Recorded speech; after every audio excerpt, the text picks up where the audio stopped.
feels nice. That was a really light bite. Carolina rig. Nice one though. Oh yeah, that's a tank. Gosh. That's how not to land a Carolina rig fish.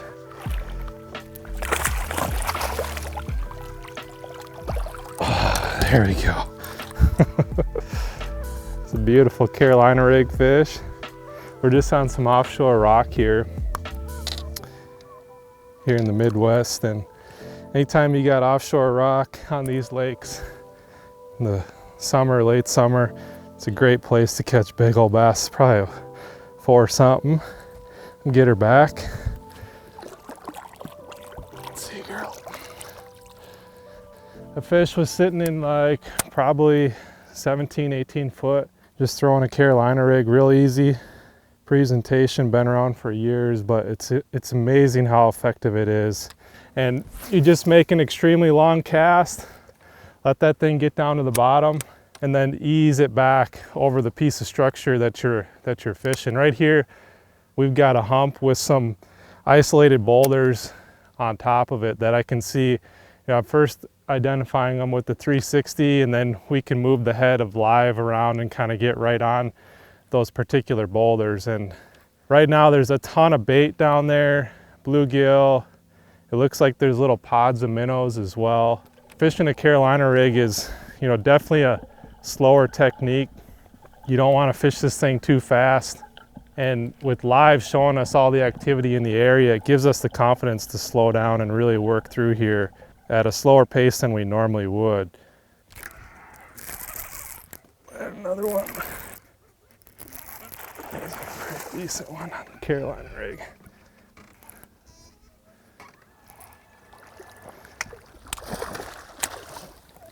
That's a decent one. Got that thing choked. The MC red line right in the roof where you want them. We'll get them back. And one thing we're doing out here on this hump, I've used Mega Live to pick off individual fish, and I'm seeing my bait fall and I'm dropping to that fish, and sometimes you catch them, a lot of times you don't. It's not a surefire deal that you're gonna catch those fish. But what I've started to use it for more and more, almost more so than picking off individual fish, is looking for activity and life in an area. We've got these giant bodies of water that we're trying to break down, and typically your best concentration of fish are gonna be in areas where there's bait. Pods of minnows, crappies, bluegills, shad. And what live does an amazing job of is showing us that activity and in a particular area. And it allows us to really slow down and pick them apart more so than we would if we didn't know that stuff was there. So on this stretch, for example, we're seeing a ton of bluegill and minnow activity. And that allows me to really slow down and pick it apart. And I'm not spending time chasing down individual fish and throwing at individual fish like a lot of people use this for. There's another one. But I'm using it just to find activity, and usually where that activity is where you're gonna find groups of bass too. And we've got a really nice school down here. And the reason they're here is because those bluegills and minnows are present. And so live, once again, much like 360 and side imaging, there's another really healthy one. It just makes us more efficient on the water to break down these places and really identify active areas as well as dead areas. And just makes our time on the water that much more enjoyable. Another decent chunk. Carolina rig, get her back.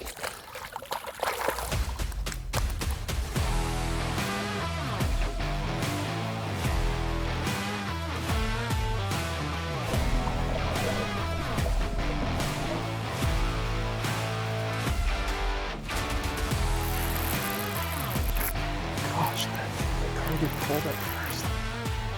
Got a little better. It feels a little better now. Can't tell.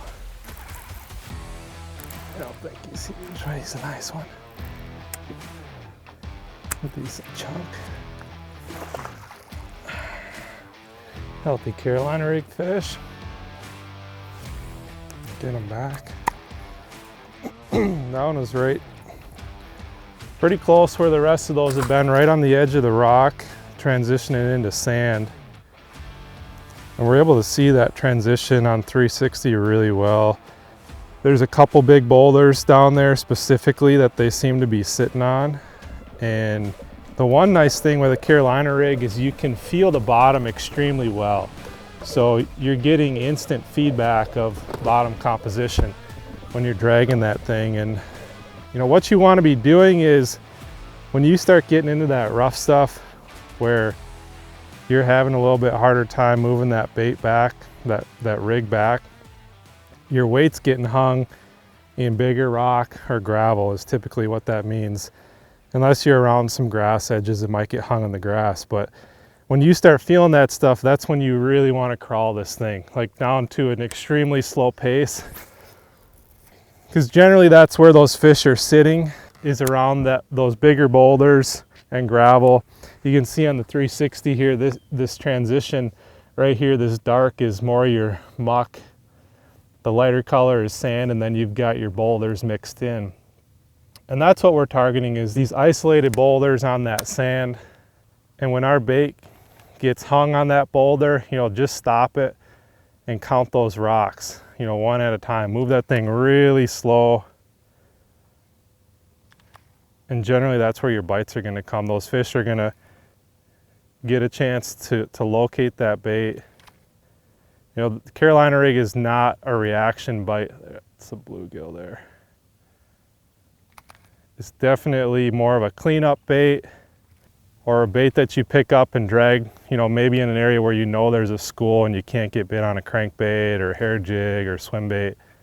It's a bite getter is what it is. You've seen it play nationally.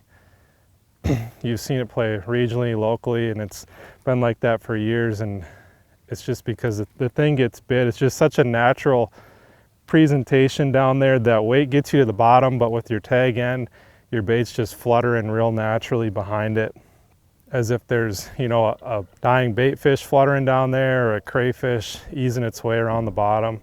The Carolina rig does a really good job of presenting something real naturally, much like a drop shot would, but just you can use bigger line, bigger rods. You know, in smallmouth events, for example, or smallmouth fishing, you know, it's a lot easier to land those fish on a Carolina rig with a bigger rod, bigger line, if they're willing to eat it. And you don't have to fight them as long. And your hook to land ratio is usually very good with a Carolina rig. You know, I've got 20-pound test for my main line here, 17-pound for the leader. You can go down to 16, 14-pound. If you're throwing on a spinning rod and a real light setup like a split shot rig, which is similar to a Carolina rig, you could go lighter weight yet, but I typically like 17 to 20 pound, and you know, like a 7.2 to 7.6 medium heavy type rod is about the setup you want for fishing these deals. One of the more difficult things to do with a Carolina rig is detecting a bite. There's one right there, actually. It can be tough to determine the difference between rock and a fish. It's a decent largemouth. That one got it pretty good right in the roof there, where you want them.